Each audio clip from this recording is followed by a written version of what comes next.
landed a beautiful listing, and now you're staring at the order page deciding, do I make this a fast, high-energy reel that stops the scroll, or a slow cinematic tour that lets the home breathe? This isn't just about style. It's a signal, a hidden demographic filter. The speed of your video subconsciously tells buyers, this home is for you, or it's not. Let me show you how to use pacing to attract the buyers who is most likely to write the check. Let's talk about who actually holds the purchasing power. Baby boomers and the silent generation own a massive share of housing equity. They're making cash offers along with large down payments. But they watch videos differently than a first-time buyer. Fast edits, whip pans, speed ramps. Research shows that fast edits make it harder to process visual details, especially for older viewers. Their cognitive load increases and memory drops. Translation? They feel overwhelmed. The home becomes a blur, and the feature that matters, they don't stick. Now pair that with the trust gap. Quick edits can create subconscious urgency. Urgency feels like a sales pitch. A slow pace, by contrast, says, we're confident in the quality. Take your time. It mimics a walkthrough. It builds trust, and trust is the currency that sells homes. The emotion you're aiming for isn't hype. It's comfort. That feeling of, I could see myself here, and it doesn't come from a TikTok trend. It comes from the pause.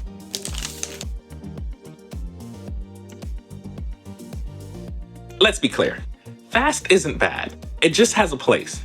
Listing a trendy condo or starter home, your buyer is probably younger. They expect a faster edit. They're used to short form videos, it matches their rhythm. But that same rhythm works against you in a turnkey listing, because here's what value buyers actually do. They're scanning for confidence triggers. Longer static shots give them time to read the layout, notice the finishes, and imagine their furniture in the space. This is called the pause technique. Hold that hero shot, 4 to 5 seconds, let them breathe. Let the space breathe. Quick edits, they might look good on beat, but they hide things. The brand of the appliances, the privacy of the backyard, the craftsmanship in the woodwork. The very things that justify the price.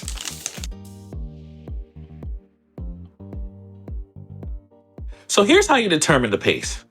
1. Who's the buyer?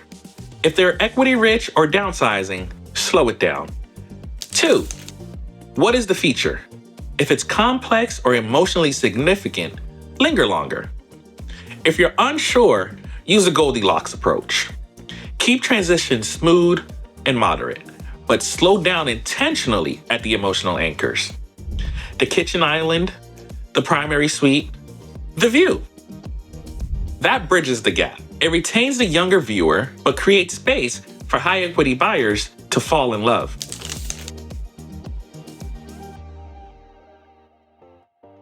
Fast pacing grabs attention. Slow pacing builds trust. And trust, that's what moves high value buyers to act. The pacing of your video isn't just a style choice. It's a signal. It tells the viewer how to feel, how to process the space, and whether this home fits their future. That's why every edit should match the mindset of the buyer it's meant for. Not just look good, but to make sure the right person sees the value. When pacing is intentional, it stops being just video and starts becoming strategy.